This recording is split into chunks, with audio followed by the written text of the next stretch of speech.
Le GAC. Je suis d'accord avec ce que vous avez dit.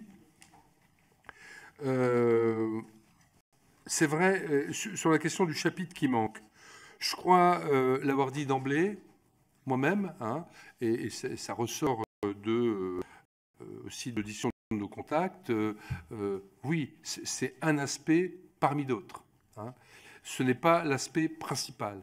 Mais vous savez, c'est souvent dans la vie, il y a ce qu'on appelle le faisceau d'éléments. Hein, c'est un tout.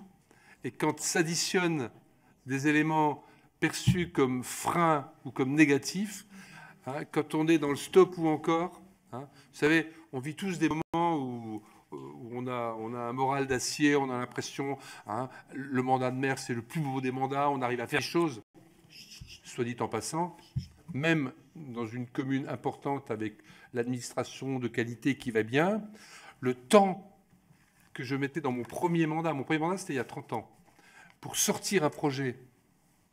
Hein, on arrivait en début de mandat à lancer un projet qu'on pouvait finaliser en fin de mandat. Et au cours de mes mandats successifs, j'ai vu les temps s'allonger de manière considérable. Donc, vous voyez, c'est vrai qu'il y a un certain nombre d'éléments qui, additionnés, font qu'à un moment donné, on a moins l'envie ou toujours le feu sacré. Et la question du statut, c'est un élément parmi d'autres. J'en ai tout à fait conscience. Et je voudrais être plus précis sur un aspect que vous avez évoqué dans les exemples que vous avez donnés de la lassitude, c'est la question des normes. Hein.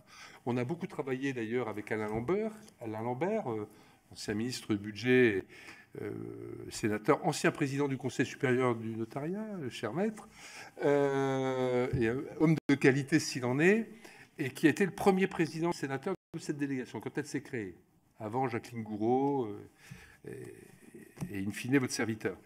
Et avec Alain, on a, et c'est une demande forte du président Larcher au Sénat, mon premier vice-président de l'époque, aujourd'hui questeur, Rémi Pointreau, merci, avait même fait au sein de la délégation un travail très très structuré. On a d'ailleurs aussi un dialogue avec l'Assemblée nationale, voté des résolutions, des propositions de loi, etc.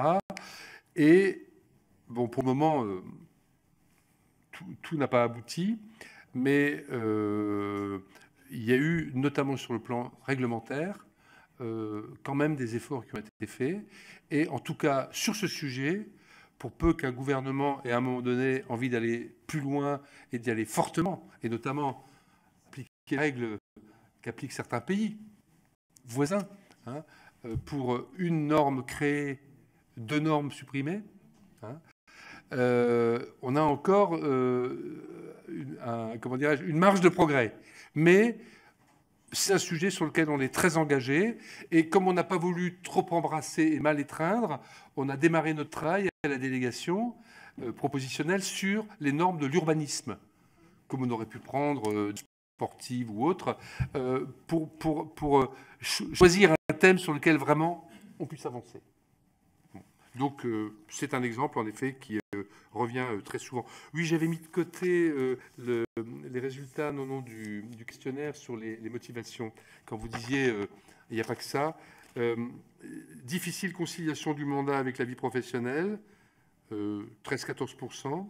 Degré d'exigence des citoyens, plus fort, les attentes fortes. Hein. Et souvent, le maire, c'est celui, notamment dans les petites communes, à qui on téléphone jour et nuit et qui a du mal à préserver une vie privée et professionnelle. C'est la réalité du monde d'aujourd'hui. Hein. 13-14%. Le risque juridique et pénal, 12-13%. La lourdeur des responsabilités, 12-13%. La difficulté de conciliation avec la vie personnelle, 12-13%. Hein, c'est en part presque égal.